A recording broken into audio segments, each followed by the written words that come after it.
Welcome to the pod at My Village. Well, we're going to have fun talking all things family preservation, My Village Ministries, and the church's involvement in this important work. We are Phil and Mel, and we don't know anything about running a podcast, but we do know a little bit about family preservation.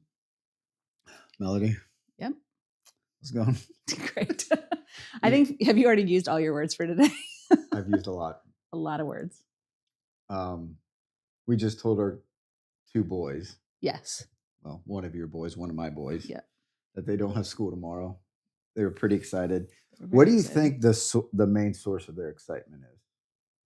That's a good question. Probably the amount of screen time Yeah. that they're getting. Yep. We have basically given up on parenting Yeah. this week. That's going to be day 4, no school. And Sunday, you really couldn't go outside because it was the height of the blizzard. So Correct. we were out some, but like 5 days in a row of just kind of hanging out at home. Yeah. It's pretty terrible. It is. What's terrible. the worst thing your family has done? Yeah. I can't talk about it. Just an all-out brawl. I have tried some new recipes out Like, of boredom. Actually, this is going to sound crazy that it's new. I've never made this before, but like speak it on our last podcast. Was it? We were talking about how sledding is nostalgic. Yeah. I said it was at the 2 before. Anyways, it was last one. you know a food item that's super nostalgic that Yeah. I made for the first time ever. Really? I'll give you What 3 is it? guesses. Just think of some old school that I know it's not was cinnamon popular in the rolls. 90s. Is it lasagna? No, that's kind of the right category. That would be Beef like stroganoff. even closer. Shepherd's pie. Really close. So, man, I'm impressed. Pot roast. Salisbury steak. Ooh, you're right. My Yeah. family made ketchup steak because we Yeah. couldn't afford whatever the sauce I don't was know on what that Salisbury. is, but I also know what it is. It's a sauce the that's same like time. made out of ketchup and water. Yeah. No, it's what you put on meatloaf. Which meatloaf and Salisbury steak could not be closer kissing cousins. Yeah, than they are. They are. Yes. I am not a meatloaf fan. Really? Yeah. But what about Salisbury steak? Yeah, it's fine. It's not that much different than meatloaf. I though. might, sorry, Kathy Bryden. It might be the way my mom made meatloaf. I'm not a big ketchup fan either. There's like ketchup drizzled across the top. Do you like fries and ketchup? No. We haven't talked about fries yet. We should do No, that. we should talk about French fries and potatoes for a while. No, but Salisbury steak, when I made it, my kids loved it. Housed it. Salisbury steak, what is it? The kind of meat that makes It's it ju- that, or is the sauce? It's just that a makes it that? fancy hamburger. That's Okay, so it's crock-potted up. ground beef. Yeah. Okay, With other ingredients in it. sure. Yeah. You can put whatever ingredients you want in it, much like you can in meatloaf. And Yeah. just slap some ketchup on it, throw it in the oven. This was, crock potted up. You have it's cooked in gravy. Yeah. Then I made mashed potatoes, put it on top. There is something about mashed potatoes and gravy that is that much more enjoyable when there's like a blizzard outside. That's true. Any comfort food. Same with soup. I made one of the worst meals I've ever made. I'm proud of in- you. What in was this that? past week? You know, when you just like have a lot of leftovers and you're like, these could probably go together into one Yeah. dish. I got to get rid of these. I already Should I told you do? this. I made burrito tacos the other Yeah. day. On Amazon, you can buy a burrito bomb. It looks like a bath bomb, but you just like throw it in the crock pot with your Yeah. chuck roast. Do you and think anyone water. has mistakenly used it as a bath bomb? It was so gross. If you had any like cuts, that would hurt. It would hurt really bad. Kinda like You lime on would smell like meat for a while. Anyways, Why do I So I have had the made- cravings for Taco Bell all the time? I had made burrito tacos and they were delicious. Like the favorite meal I've ever made my family. They loved them. So I had a little bit in my fridge. I had like 1 Tupperware of leftover burrito gravy Yeah. stuff. And then I had a bunch of quinoa, which shouldn't surprise you. Make like Shocker. quinoa all the time. Caspian had brought home a rotisserie chicken and deboned it. So there's a bunch of rotisserie chicken in the fridge. I had a couple like veggie steamers that were broccoli, cauliflower, and carrots. So I You just comboed it all. I comboed all of it. Yeah, the And then veggies Jeff is what- made the veggies really killed it. Yeah. They kind of have, they're like a root vegetable. Like yeah. they just did if not it was mix like well. peppers and onions. Yeah, You yeah. could have got away with it, but yeah, like It was a poor choice. that is. Anyways, Hey, desperate the times. kids like, Call for desperate the measures. kids were like, "This is great, Mom," and Jeff and I were like, "It's not good." Yeah.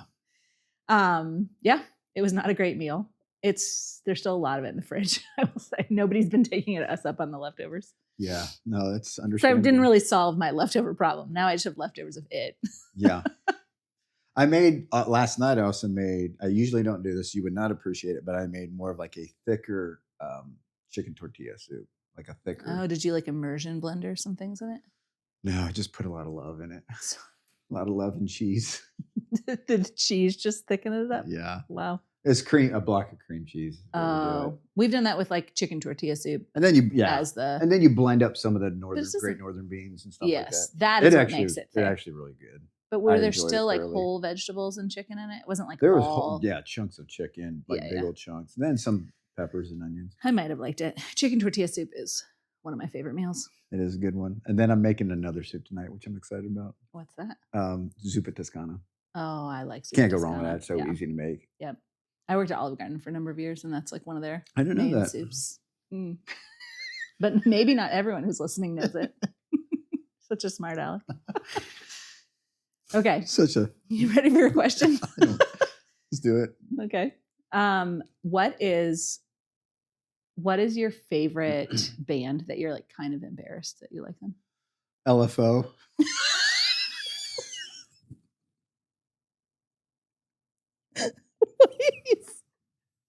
Why are you so much faster at off the cuff answers than I am?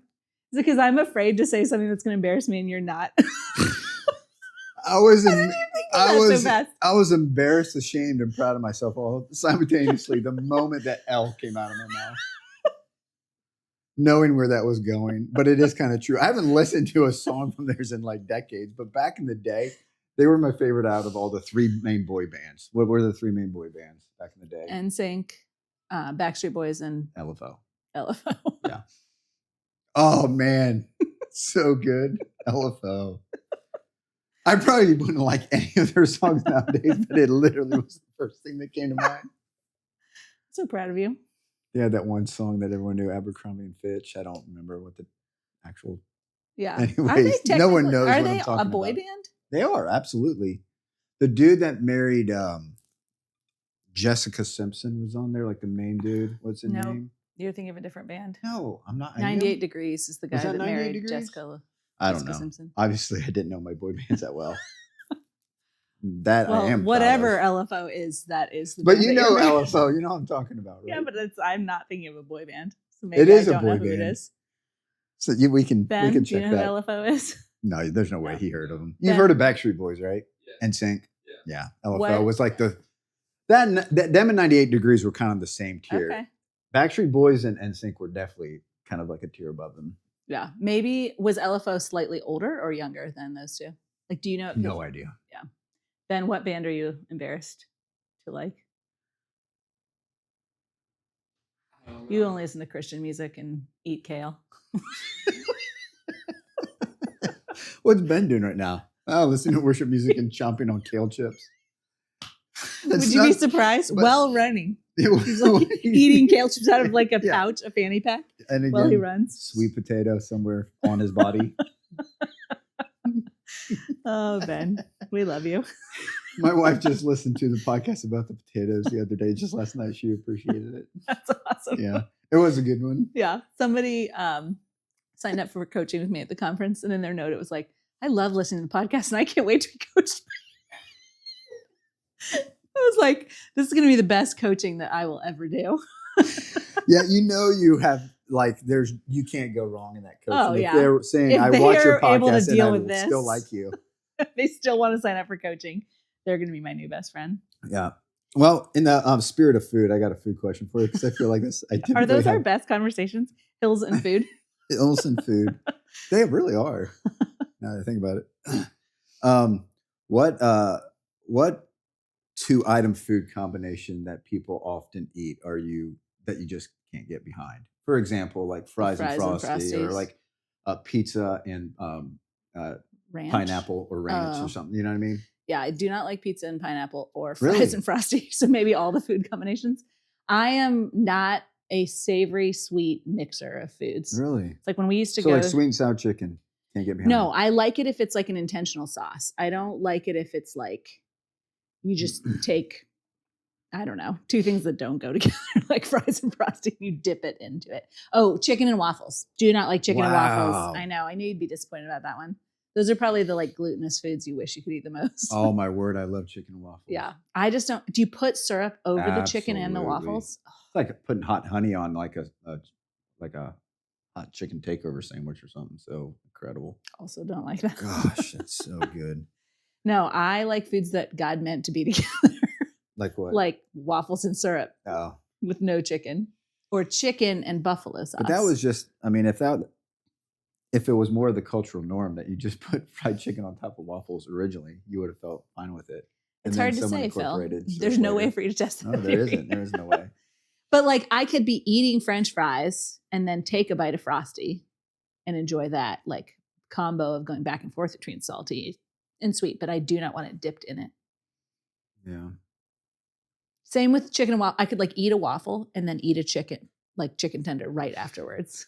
I don't want it to be on it or in the same bite. Yeah. We used to go to, did you go to like Golden Corral growing up with your family? Are you kidding me? We own Golden Corral. Gosh, that and the Pizza Hut buffet. Oh man, when you have a bigger family, Yeah. like That you get and- your money's worth. That and cheat cheese. You just Yeah. go there and pound like 14 pounds of chips and salsa, and then you Yes. order like a I don't even know what you order, just the cheapest thing on the menu. Jeff and I used to go to Don Pablo's when Oh yeah. back in the day. Don And you P. could get for $3.95. This is when we were first dating. For $3.95, you could get a bottomless bowl of soup. My word. And they had 3 different soups: chicken tortilla. That's when I first fell in love with it. Like a white chicken chili and something else. And you could like switch soups. You could just get like so much soup for $3.95, and then all the chips and salsa you wanted. So we would take like a $10 bill, and that was our date night. Was just unlimited chip, salsa, and soup. Yeah, that is a good. That Yeah. That's enjoyable actually. Yeah, There's something really enjoyable about that. about like really getting your money's worth. Yeah. But my parents used to take us to Golden Corral growing up, and my dad. So I wanted to go up over and over and like fill the plate with just one type of thing, like just salad, just savory stuff, just dessert. And my dad would just make this like pile of everything. There'd be like some cheesecake over here and some mashed potato gravy like seeping onto it. Yeah. Just And, limp oh, lettuce. So gross. There's Yeah. nothing more enjoyable than There's like a limp salad in gravy. there, but it's lost saturated all log. nutrients because it's just soaked in the gravy and the Yeah. cheesecake. Even the lettuce is mad at that point. Yeah. The lettuce is mad as soon as you arrive. You look at the salad bar, you're like, it's like mostly pasta salad. It's like 90% mayonnaise. Yeah, it is. It is. Goodness sakes. Yeah. Man, the restaurants that used to be. The restaurants that used to be. Okay, I got to ask you a serious question now. You have been doing vocational ministry and ministry in general for a lot of years now. You're like 102, 103. What is, if you were to point at like one thing that gives you longevity in ministry instead of burning out, what would you say is I know it's a lot of things, but what would you say is like the key thing? I was going to joke. Eating. Yeah. Eating good Longevity food. in ministry, strong community. Yeah. If you have good friends just around you, you can do anything. Yeah. You can stick with most things. Yeah. What's the like wrong kind of friend that would While like, you're in ministry? lead you away from sticking with ministry? Yeah. Wrong friend. I'm not asking for someone's name. Some specific name. Tina. She is. I'm just kidding. Can you think of a Tina? Do you know a Tina? Do I know a Tina? I know a Tina, but only from a very short period of my life. Yeah, I don't think they Yeah, exist anymore. I do feel like she would take me away from ministry. What would you do if you met somebody with a new baby and they were like, "This is Tina"? I feel like that name is. I would have questioned God on whether or not I got teleported to like 1943. Now it's totally fine to be named Christina. You just probably don't go by No, Tina Tina's anymore. a great name. I thought about naming our child Tina. No, the kind of the kind of friend that I think is not helpful is one that like feeds your frustrations. Does that make sense? Yeah. I'm feeling not that you need a friend who's going to be a good landing base to be able to safely share hard stuff. But there's like a response that makes you even more keyed up and frustrated afterwards, and a response that like helps you have gotten it out of your system and process them. Yeah. The guys are just different there too. That's true. Like what I need is at the end of like a long work day is just to hang out with someone, watch a football game, and not use any words with each Yeah, other. it'll And be I'm neat. like, wow, I've never felt so loved by you, Tina. How many Tinas do you watch football with? So you probably very, very rarely enjoy your friendship with me because I'm always talking. I am not looking forward to our road trip down to Florida. Oh yeah, if you haven't noticed, we're wearing matching hoodies in different colors. We're heading to the Upstream Collaborative Conference. We leave Monday, and we've got like 16 hours of 16 driving to do. hours. Yeah. I get car sick, so I will do most of that driving. You get sleepy, so you will mostly be sleeping. Or pretend to be sleeping so I don't have to talk to you. You're so mean. I'll be like, you're looking at the corner of my eye.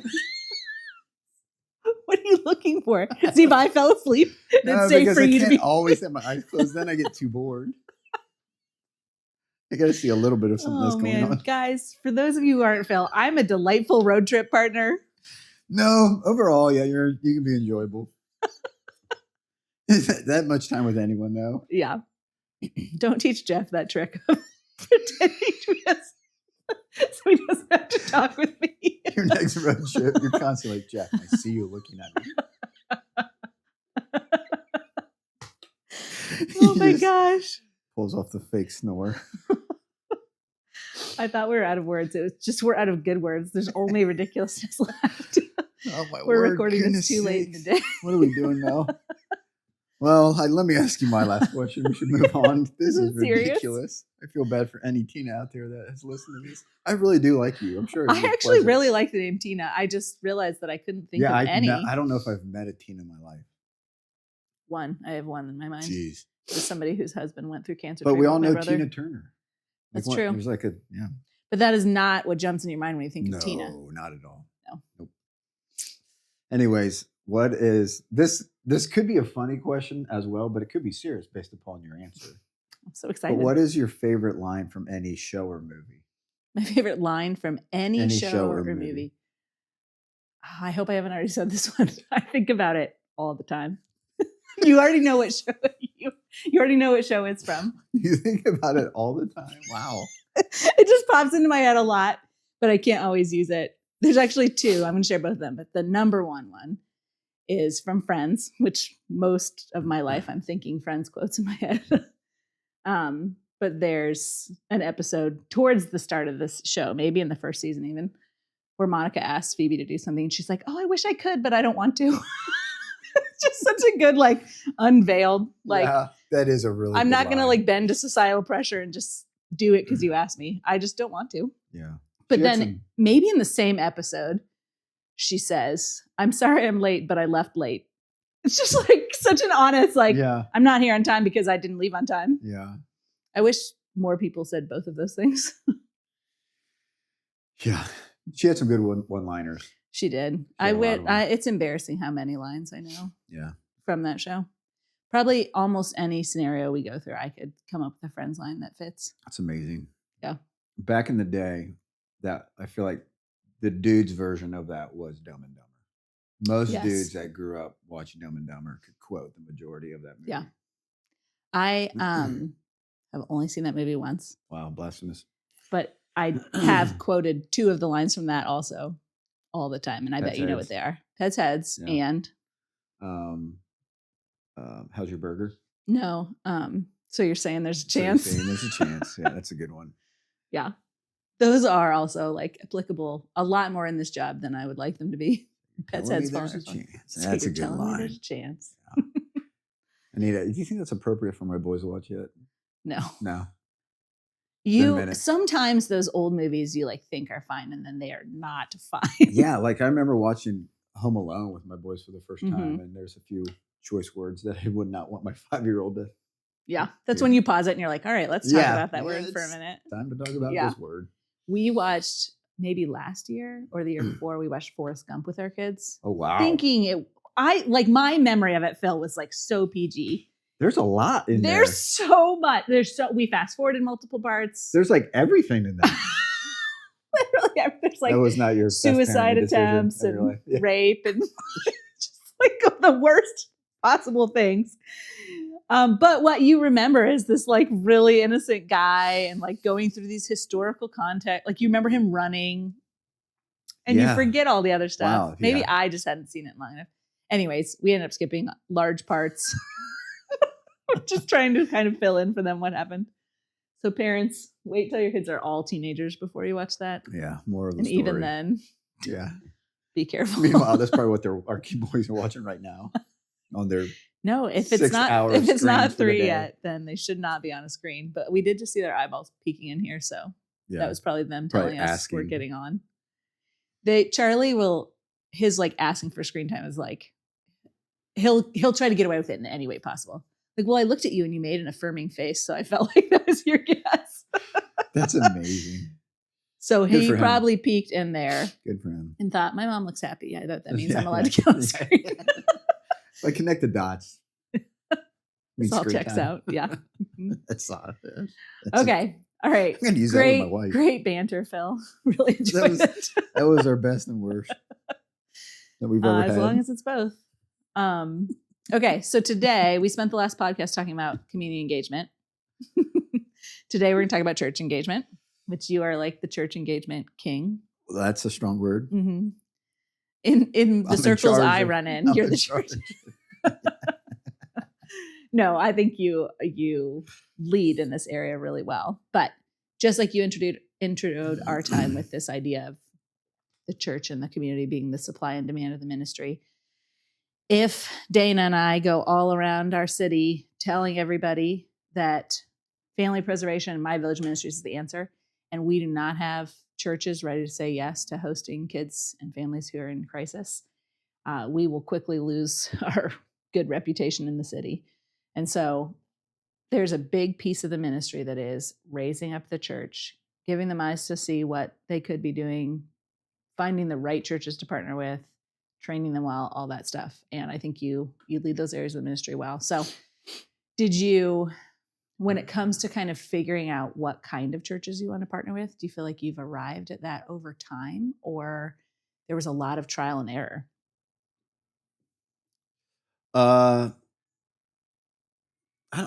No, that wasn't too hard to figure out. Yeah. I feel like, and I learned quickly on that and we've talked about this before, but that is really led by lay leaders in the church. And why is that? Uh, Because I don't think most nonprofit events I've gone to, they're trying to teach you how to structure a message that pastors will like hear and get behind. So why would we want to work with lay leaders? Yeah, well, there's many reasons. As a non-paid pastor at my church, I don't get it fully, but I do get it. Meaning, and we all know this, that pastors are doing so many other things that to ask them to lead something else within their church is probably unrealistic. And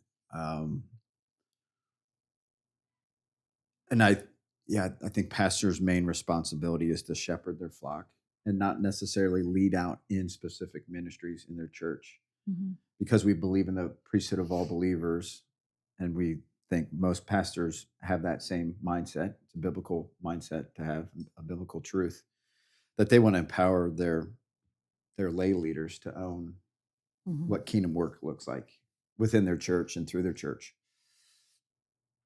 So, the whole lay leadership thing was part of our DNA from the beginning.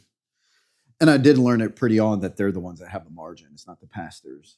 Yeah. And so if you can identify excited, strong character lay leaders, it's going to go somewhere in the church. Yeah. Because again, the pastors care about what they have to think and say and do. Yeah. And so if you can kind of equip them and rally them to engage with the pastoral team at their church on that, more than likely that pastoral team is going to get pretty excited about it. They want to see their congregates engaged in their community. Yeah. And loving people well. And so when they see that there's like a teed up kind of structured opportunity to support them in those efforts, I don't think it's too hard for pastors to get behind at all, to be honest with you. Yeah. Have you ever had a church where it seemed like you kind of entered the right way. The lay leaders were there and excited about it. But that other part of what you say, how we say lay led and leadership backed, the leadership backing wasn't quite there. And like, did that make it fall flat or take more time? I would say that the leadership backed was there in spirit, but not in practice sometimes. I think Okay. it can be hard for pastors to figure out how do they plug appropriately a new effort within the church. Sure. And so when that voice isn't behind it from the pulpit up front, it can I think diffuse some of the momentum that could be taking place. But if you have, especially if you have enough strong lay leaders, more than likely that first interest meeting at a church will have strong attendance because those lay leaders did their thing. They know people, they got the word out well. It probably did get announced up front. But if that pastor or pastoral team's also willing to be a pretty strong voice initially and throughout, that goes a super long way. Yeah. And that is, I think, one of the key ways that you live out the leadership back component is the leadership, the pastoral team willing to be a voice to the ministry. And not just a voice, but actually really like sincerely believe in it, want to communicate the heart of it, and want to rally their flock to be engaged in that way. And not just go through an announcement and move on, but really, plug that into a sermon, plug that into something in some way that goes beyond just an announcement. Yeah. What do you think? I don't think I've asked you this question before, but you are a pastor. You're also really good friends, even though you're not a paid staff pastor right now. You're really close, obviously, to other pastors at our church. What gets a pastor excited if they didn't personally get bought into the vision necessarily, because they're really bought into their vision of caring for their flock? And so maybe the ministry is like started and happening in their church. What do you think they hear that would get them really excited? Like, hey, my people are doing this, or this is happening in your body, that kind of gets your heart beating for your church. I mean, the first thing that comes to mind is that there is evidence of fruit in that person's life that they've actually lived that out leading up to that time.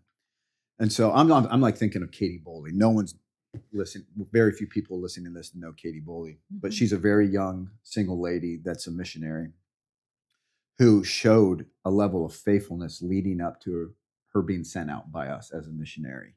So it was easy for us as a pastoral staff to get behind this vision that she had of being a missionary. This isn't necessarily apples to apples, but there's crossover.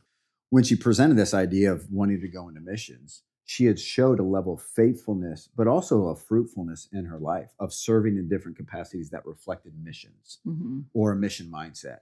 And so it's like, oh, okay, this is someone that is faithful. This isn't just going to be a flash in the pan, kind of the next hot thing that has come up in their mind. And then, but there's been, again, a prolonged season of them showing faithfulness in that work. Yeah.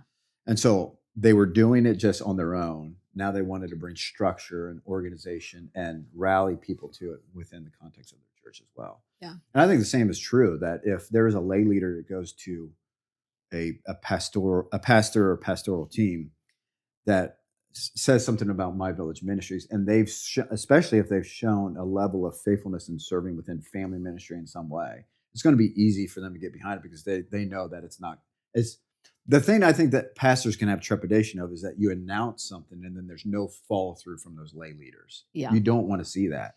But and probably people are bringing ideas like that to you all the time. Absolutely. So you have pastors to hear ideas all the time. Yeah. And if it's this new venture that they've never done before, I think you're going to see a lot of pastors wade into that very cautiously with a lot of wisdom and probably ask that person, let me see something from you first before we ask the church to also be involved. And so I don't know how true that is in most churches, but that's kind of been a filter for us in a lot of ways as a pastoral team at our church. But I do think more and more pastors are wanting like relational ministries to be lived out, not transactional. Yeah. I think it's easy for them to get behind the transactional things because it's a kind of a one-off thing that you can ask many to do. Many can get involved and you do it that one day and then you're done. Yeah. Which again, isn't necessarily a bad thing, but there's pastors want people to be involved in other people, like their lay leaders to be and congregates to be involved in the lives of other people. So if it's a relational ministry, that especially is proven, I think they're going to get behind. Do you think pastors are looking for ways that their church can serve, or they're so inundated that the posture is more like, let's make sure we hold back all the ones that wouldn't be good. Does that make sense? Is there any pastor that's like, man, my church just doesn't have any idea how to start serving? Yeah, again, we've talked about this before. I think there's a lot of church leaders out there that are having this growing desire to be excellent in the communal discipline of service. Yeah. Again, having many people in their church, if not all, to some degree, engaged in a work together. Mm-hmm. Much like you see in scripture with other disciplines, it's a communal effort. Mm-hmm. You know, quiet time, reading the word isn't something you just do on your own, but in community. Same thing with prayer, same thing with fasting, same thing with fill in the blank. Mm-hmm. And so service is one of those. We are called to serve together, and there's pastors that are wanting their congregants to be able to serve, to be on mission together. That's why there's many churches that call their home groups missional communities. Yeah. There's many that call them that because they want them to be on mission. They want it to go beyond. And if it's just this is fine. But many of them want it to go beyond a Bible study and a prayer time and things like that, worship time. Mm-hmm. They want them to serve together. They want them to be on mission together. Yeah. In some way, shape, or form. It could be evangelism, it could be service, it could be fill in the blank. But they want them to go out and serve and be together, do together. Yeah. And they need lay leaders to put in those efforts. They can't do it on their own. Yeah. Yeah, that's good. Well, it's helpful, I think, for me to ask you some questions, even from a pastor's perspective, but to switch a little bit to the My Village perspective. Will you level set for us again? Like, why is it? And I know some of this will be a little repetitive, but just for the sake of this conversation, why is it that we work through churches and want to partner with the church? And then I'll ask you some more about kind of the stance we've taken. Yeah, so we have talked about these, but I think you cannot repeat this stuff enough, to be honest with you. Mm-hmm. And so most of this will be repetitive. There may be some new stuff in there, but again, we're working with isolated families. And so we want that isolated family to engage with a whole community. We don't want to put that burden on just an individual or family. So we want a whole community or a contingency of a community to engage with the isolated family. Again, God places the lonely in families. And so we want those lonely people to engage in the family of God, not just and it's not bad if it's just a single family at your church, but more than that, kind of the whole family of God there. Yeah. And then we know that research shows that in foster care, there's a poor retention rate because there's a lot of burnout within foster care because of them not feeling overwhelmed and not supported, foster families, that is. And so we want to ensure that there's strong support to those host families and coaches, and that should come by the way of their church community, the family of God that they're connected to. And so that ensures, because of our structure, that there is going to be strong support to our host families and coaches, which I think you would agree that is a strong suit of a lot of our churches, would you not? Yeah. The wraparound support. Oh, yeah. It's a huge strong suit. I mean, we've had people tell us they have 40 touches from the church in a 2-week hosting. Yeah. And I even think, just selfishly as a host family, even after hosting ends, I feel like my small group is like extra attentive to our family's needs. They're just aware that you're serving in it and they want to serve alongside you. It has made me feel more connected to our small group. Yeah. Well, the beauty of it, I'm sure you've experienced this.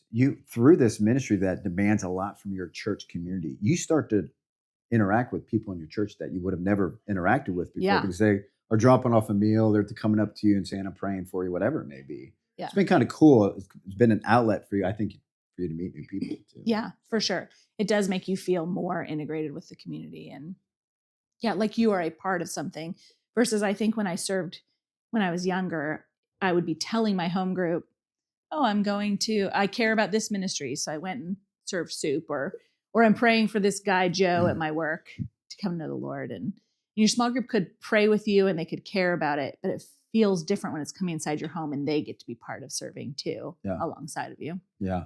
And we just got a call from this mom that we've served before just 2 days ago that is in need and is facing just a really hard time. And Aaron and I have been having conversations on, who else outside of us within our church would be willing, because they know her, they know us, and the list came pretty long, pretty quick. Yeah.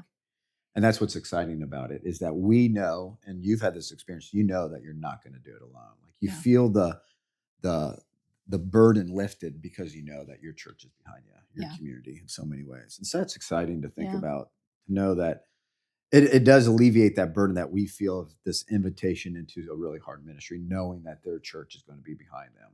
Yeah. And the care community is usually one of the roles within the church that most rapidly gets filled. Yeah. Kind of, again, a little bit of an easier entry into the ministry. And so a lot of people are eager to support and serve in that way. And that's a great thing. Yeah. Praise the Lord for that. So that's another key reason. We talk about if we compromise on the church engagement piece, we compromise the efficiency, effectiveness, and longevity of care. And I could talk about all those facets. Maybe I will to some degree, but the longevity of care is a really important thing to me. We were having a conversation essentially about that this morning with our staff for 3 hours. That's why you're out of words. That's why I'm out of words, Yeah. Which is a great staff meeting we had. Yeah. But so much of that conversation was wrapped around these ongoing relationships. Yeah. And while we carry the weight of that, our supervisors predominantly carry the weight of those ongoing relationships and some of the challenges that continue to come with it, the only reason we have an opportunity as supervisors to continue to engage in that is because the church is still engaged with those families. Yeah. And so that is really exciting to think about. Again, we're 8 years deep, and we've got families that are continuing to say, even really when it's really hard, I want to continue to care for this family. Yeah. At times, I feel like I'm at a loss. I don't know how to do it well. I'm leaning upon you, My Village Ministries, to help me in this, but I want to because I care. Because again, this is a sheep that's without a shepherd, who's harassed and helpless, continues to be harassed and helpless, that is just feeling the weight of the things of this world. Yeah. And that longevity of care could not take place as well as it could if it was just us as a staff doing it. But when these families are released to churches to be cared for by the churches, there can be a longevity of care that comes with that, as opposed to us doing it for now hundreds of families, hundreds of kids at this point in the ministry. And so, again, you can just duplicate this ministry way faster, way more effectively, because you work through all the churches that are found throughout the city and not just us doing it. Yeah. Yeah. If you think about we are over 600 kids now that we have served in the past 8 years. And I don't know the names of all of those kids. You don't know the names of all of those kids. Like, we probably know a lot of them. Allie knows more than we do. She has a really good memory. But you know who knows the names of all of those kids? The host families who had them in their homes. Yep. And they pray. I've heard so many stories of them praying for them. They have picture books. Their kids are praying for them. There is something that is really cool about how the church is carrying this weight together. And even with 30 church partners, we've barely scratched the surface of the church in Columbus.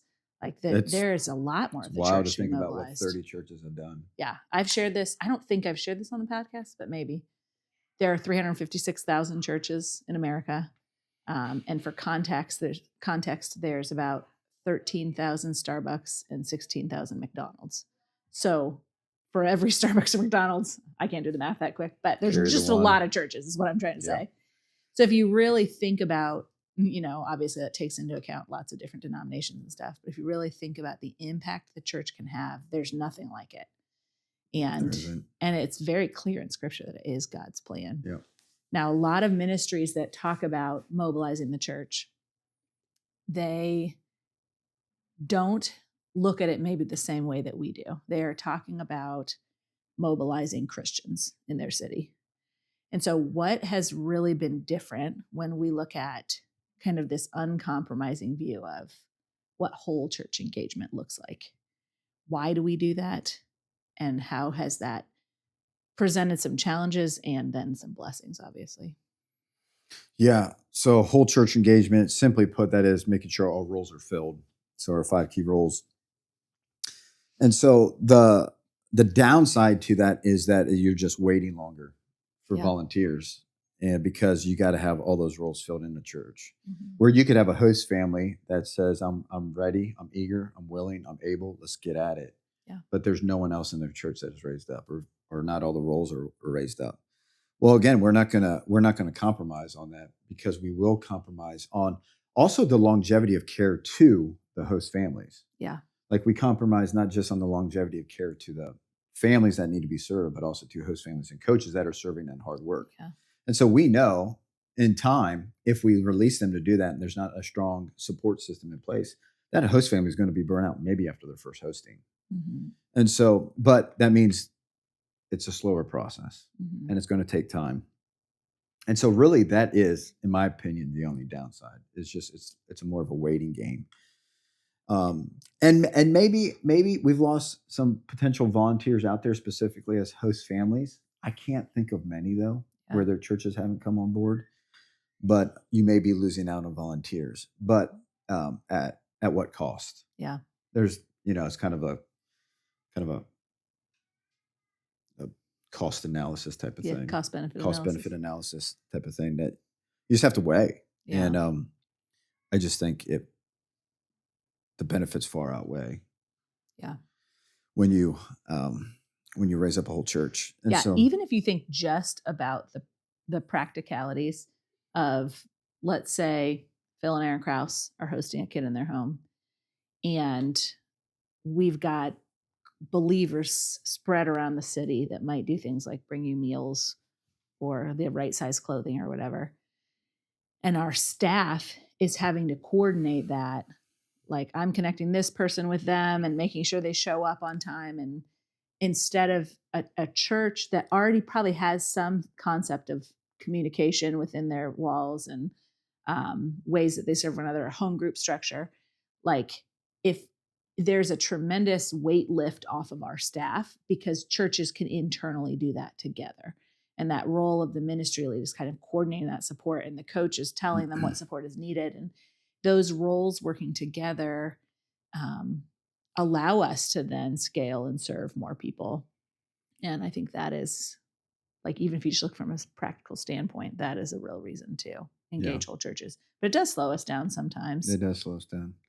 Yeah. What the other part that's really important, this kind of goes into the effectiveness piece of it. Mm-hmm. When you have people that are strongly tied to their church community, the family of God, they're consistent at attendance, part of a home group, kind of the life of the church.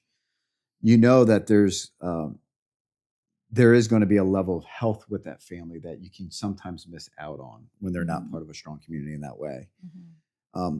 And then another key piece is that, if they're part of a strong church, a Bible-believing church, that they're being discipled well, they're going to be more effective in evangelism. While we do training on some evangelism stuff, we believe that should predominantly come from their church, from their pastors, from their shepherds, from their leaders in the church. And because we're raising up churches and people that are part of strong churches, it ensures that they're being we believe that there's a strong discipleship that's taking place with them. And so they're going to go out more effectively because of that discipleship, that connectedness to their church. Mm-hmm. And so we're more effective when we do that. Whereas if we just took a lot of volunteers again, probably most of them would be connected to a body, but some may not be. Mm-hmm. And so we would then need to supplement some of those needs that within the expectations we have of host families as far as evangelism and serving people well. Like, a lot of that's being taught in the church. Yeah. And so, again, when they're part of a strong church, when they're part of the body, we know that it's leading to the efficiency and effectiveness because they're getting a lot of the training to serve people and to evangelize from their church. Yeah. I'm guessing pastors really appreciate too. There are probably ministries that you serve in that can be tempted to try to take the place of your church. Like, we know what it's like to do this ministry, so let's just disciple each other. I'm guessing pastors really appreciate the way that you have been really uncompromising and pushing people back into their own church. If they were tempted to come to us and they want to process and grow with us, well, the church is where you're discipled. And I think your high view of the church and the bride of Christ has probably helped you build partnerships with pastors in a unique way, because you elevate the church as the primary discipleship tool and the primary vehicle that the Lord is going to use for change in the world. So you're not trying to pull a bunch of believers away from their churches to a type of service together. You're trying to push people into their churches, if anything, when they are even maybe pulled away some. Yeah, if any, man, I really do hope that those that serve, especially on the front lines of this ministry, they fall more in love with their church because they see their church come alongside them, serve in that way. And so I think that there'll be an increased love for the bride by those that serve again on the front line, because they see it's their church doing it, not just MVM. Yeah. Again, we're here to support them and encourage them and equip them in that work. Um, and again, this is kind of one of the big pieces we're thinking about within our ministry for 2026 is how do we continue to equip the church as they walk alongside these families in relationship. Mm-hmm. That could only be done if really a church was behind it and not just individuals. Yeah. And so it's exciting for us to think how we can continue to equip the church in that way. Yeah. And I think we're realizing we need to do more. We need to do more to help kind of serve the church, equip the church to be effective in it. Because a lot of this is new territory for them. Yeah. And praise the Lord that they're willing to take that risk. But with that, there's a level of equipping that needs to continue to take place on our end. Mm-hmm. We're not going to take that away from them, but we're here to give them what they need so they can continue to run with it. Yeah. And they'll do it well. Yeah. They'll do it well. They just need a little bit more from time to time from us. And I'm excited for us to think through what that little more is to support them in their efforts. Yeah. Yeah. We talked about this a little this morning, this idea of how the hosting that we do is almost like this doorway for a vulnerable family to get inside the church. But what has happened now 8 years in effect, is there's a whole bunch of families piling up right inside that doorway.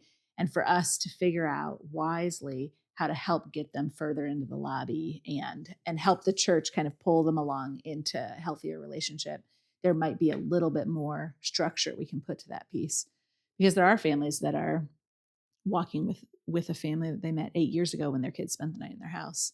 And today they're saying, man, I just don't know how to help them take some of those stabilizing steps. And so I think it's exciting to think about how we can come alongside the church in that. What would you say to the criticism? Criticism might be too strong of a word, but if somebody were to come and say, like, well, the church, the way churches are structured, the church body, like your church can just be your circle of friends. It doesn't need to be this church building that you go to. If you know what I'm getting at, like, I think there is some like cultural pushback on how we define the church, et cetera. And even a movement too, like isolating more in our faith. What would you say to somebody when we're saying like, here's how we view the church and service, and they're saying, well, I can be a host family in your ministry because my church is just my own family. That's my church. That's a good question. There's a couple of things there that really stand out to me. If you're not really plugged to a church, but you are a Bible believing, Jesus loving Christian, but not connected to the church, to like a local church in some deep ways, but you kind of run with a pocket of other believers. That's good. There's not necessarily anything like super wrong with that. What can and will happen is that if you start to kind of slip or fade in different ways, will that group of friends really have eyes on you in a way that also leads to a level of accountability that may be needed for you? Mm-hmm. Whereas like if you're truly connected to, I know not all churches take like a membership approach, but if you're connected to a local church with any level of consistency, you are saying to some degree, whether it's through like a membership class or not, you are saying, I am wanting to be held accountable to the leadership of this church by the way of the pastors, by the way of the deacons, by the way of a home group leader, whatever it may be. I am willingly submitting to that leadership. And I want to be encouraged by them. I want to be equipped by them, and I want to be held accountable. So you could have people that are volunteering in a way that aren't plugged into a local church, that are not being held accountable in the ways that they need to their character, to just standing firm in your faith.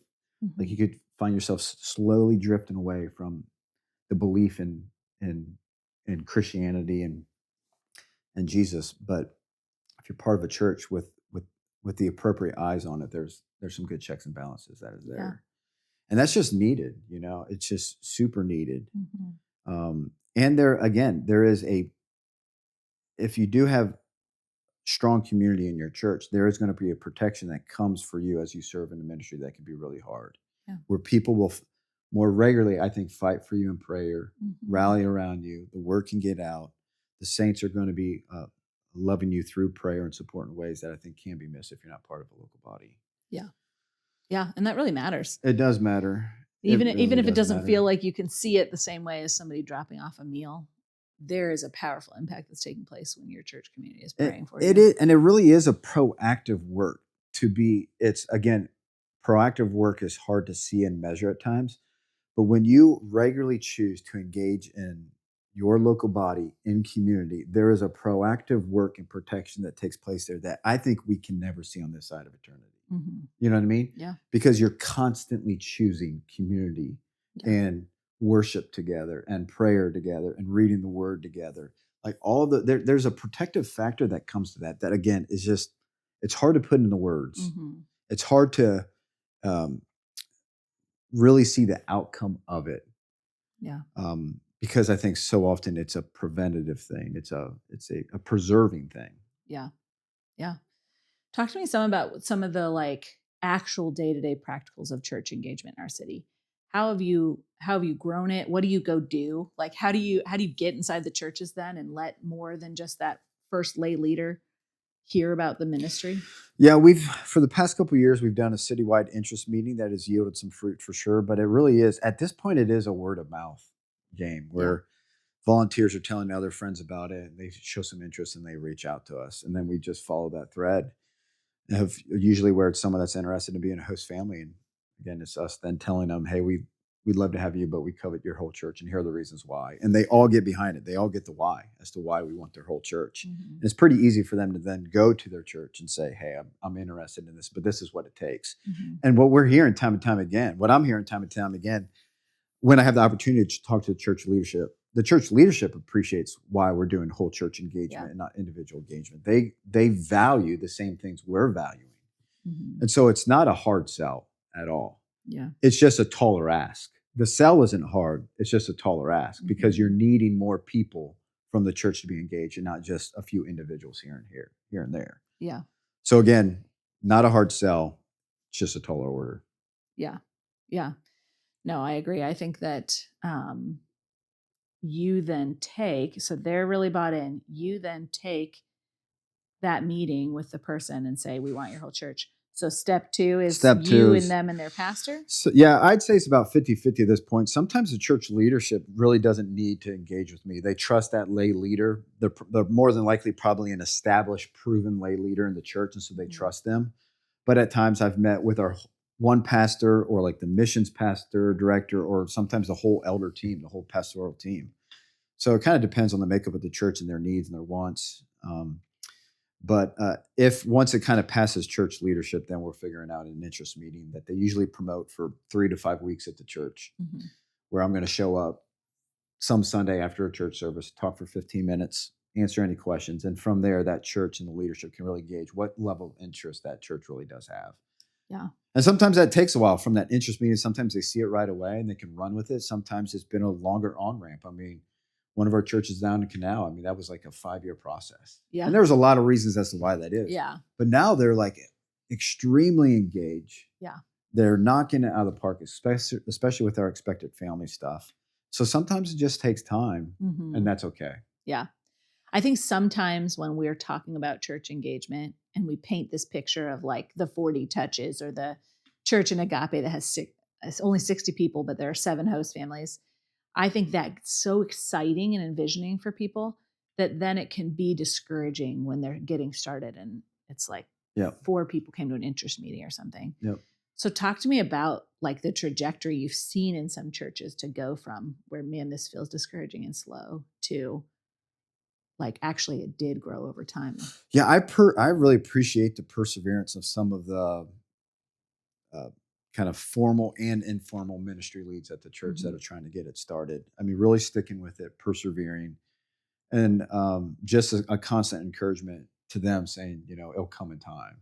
And that's easy for us to say, but someone that's on the inside that's excited to see it started, it doesn't feel that way. Yeah. You know what I mean? They want to see it done right away. They want to have like 10 host families. Yeah, they want to have host families and all the coaches and everything. So, yeah, I mean, you've talked before about it being like when you have like a baby and you don't see them for a few months versus when you look at them every day and you can't see the change correct take place. But you go away for a month or two and you come back to like an 8-month-old that turned into a 10-month-old, and You see the they're growth. drastically different. Yeah, right now I'm going to pick on 614 Church. I mean, Yeah. they've taken a little while to get to the point where they can start hosting, Mm-hmm. but they've worked hard and they persevered. And I believe I'm confident that in time they're going to be an extremely strong church partner that's going to knock it out of the park.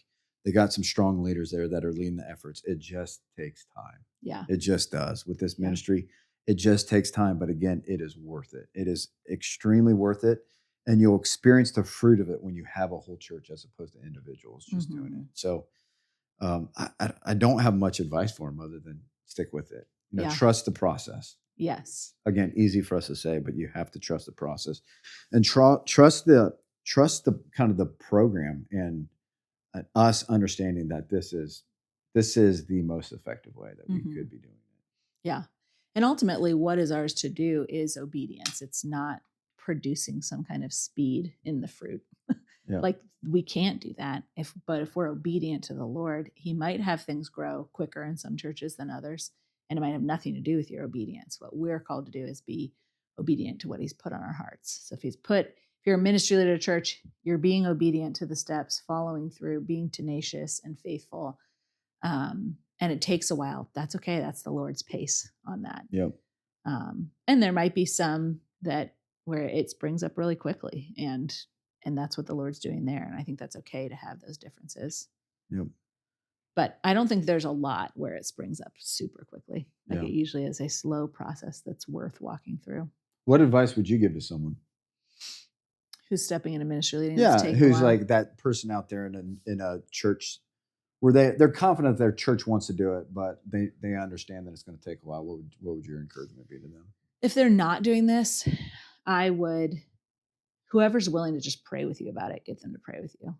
Like, yeah, I hear you guys, you're not ready to be host families. We just pray with me for this once a month, even if it's just setting aside the noon whistle here in Columbus. Like, let's pray at noon on Wednesdays, wherever you're at. Pray that the Lord would begin to take space in our church for this ministry. Yep. Ask for workers Stir in the harvest hearts. field. Yeah. Ask for workers in the harvest field. I think be faithful in prayer, be creative, and make personal asks. We say this a lot, that there's everyone's problem is no one's problem. Like, if you group text something out, a need, everybody's like, oh, somebody else will answer that. But if you ask somebody face to face or send them a personal text, hey, Ben, would your family consider hosting for this need? Or would your family consider being a host family? I've been praying about you. It's just a different kind of ask, and you're going to get a different kind of response.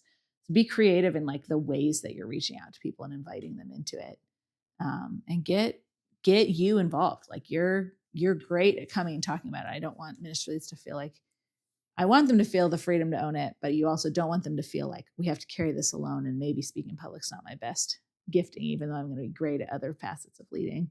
So where can they use our help? We want to help. Yep. Yeah, you got to be a good inviter. Yeah.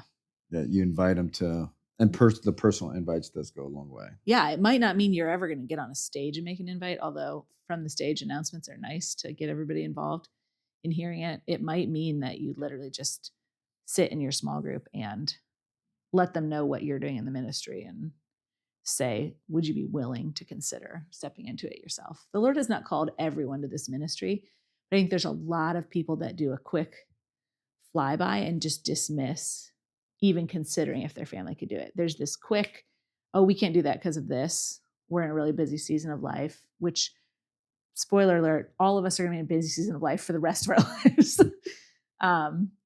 But there can be this quick dismissive response to being invited into ministry. And I would say, like, challenge people to go to the next level where you actually think about it or talk about it with your spouse. Okay, is this something the Lord might be asking us to do? Maybe not, but did we really take the time to consider it? I think that's like worth pressing on if you're trying to get that started. Out of curiosity, as we move forward with equipping the church in some key ways, specifically in ongoing relationships, what do you think the churches, for those that aren't watching on YouTube, I'm using air quotes around church, but like the Church of Columbus, like what is it that you think they ultimately need from us to help assist them in the work? What would you say? That's a great question. I think that there's some tie that the church needs to be able to fully see from like where these families are on the margin to where their families are in their churches, where they feel maybe healthy and whole, and to understand the enemy's relentless pull towards the brokenness of the family, and to see like the connection between those two things. And I know we've been talking about the family vitality spectrum some, and that's what has been helpful for me. But for the church to understand that these families that are on the margin could be the families that are healthy, and vice versa. Like your families that are healthy can slide towards the margin as sin and brokenness have an ever increasing impact on our world. And so, what are we as the church going to do to like relentlessly put up protection around families and move them towards a place of health? I think pastors should get excited about seeing their healthy families mobilized to be back in the trenches, pulling other families out. I think that the Church of Columbus can have a healthy and exciting vision for how family and believing families can kind of change the scope of the city. And so, there's lots of like little practical things we do, but to me, that big picture view of understanding the connection between maybe their protective heart towards the families in their church and how that is going to intersect eventually with the families that are on the margins, on the outskirts of your church. That will keep pulling away unless we go in and start pulling them out of that. But when you think about, we've talked about this a little bit already on here, but I feel like we're having more and more conversations amongst the staff as we think about, man, as our mentoring program grows and we have these ongoing relationships with many kids now. Yeah. Like, what's your encouragement to those churches where maybe there's some frustration towards the lack of momentum with some of the parents, but the opportunity with the kids? What would your encouragement to the churches be out there? Yeah, we were talking about this a little this morning because we were talking about all those families piling up like right inside the door and feeling stuck in this preserving and stabilizing. But between mentorship and just relationship with their host families and over time with other members of the church, we have kids now who are in their teen years. And my hope and prayer for those kids who maybe came from families that were in preserving or even failing stages is that because of their interaction with the gospel and the community of believers, they're going to start their family in the sustaining place, or maybe even thriving, or maybe even flourishing.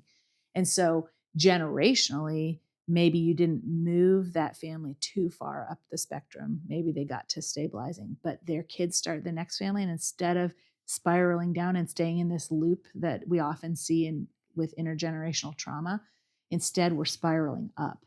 And the next generation is in stabilizing, moving into thriving, moving into flourishing. And the generation after that, man, they're the next host family that's going to the trenches to get that family on the margin. And I just think that, our hope is in Christ, and he's a big, redemptive, restorative God, and he can shift things in our country in ways that we maybe don't have the eyes to see. And I probably am too quick to have rose-colored glasses for this kind of thing. But I just believe as I read scripture that the Lord is restoring families. It says at the end of Malachi, like he's going to turn the hearts of fathers back to their sons. And I think we get the privilege of sharing that vision with others. And I'm excited to see workers join the harvest field and kind of jump into that vision with us. And I think you have taught me a lot in your willingness to say no and to slow down when we need to make sure that what we're doing is strong and that it's built on a good foundation. And so it's exciting to see where we are 8 years in and the church partners that we have that are fully engaged and the families who've been hosting who now have their lives changed. We shared 2 stories today at staff meeting of host kids who are talking about how hosting changed their lives. So you think about those kids from the families that were hosted that we're talking about being born into stabilizing families or starting stabilizing families when they start theirs. Our host kids, man, they might not start a flourishing family, but I bet they're going to start a family that's serving. Like that is in their DNA now. And I think that is really exciting to think about generationally how this can have an impact. Yep. Well, we've said it many times on the podcast, but man, we love our church partners. Yeah. And have become more convinced of the approach and the model that we think the Lord has laid upon our heart. And just as an encouragement to your churches out there, you've done well. Yeah. They've done well. Church done really well. They've served well. They've persevered. And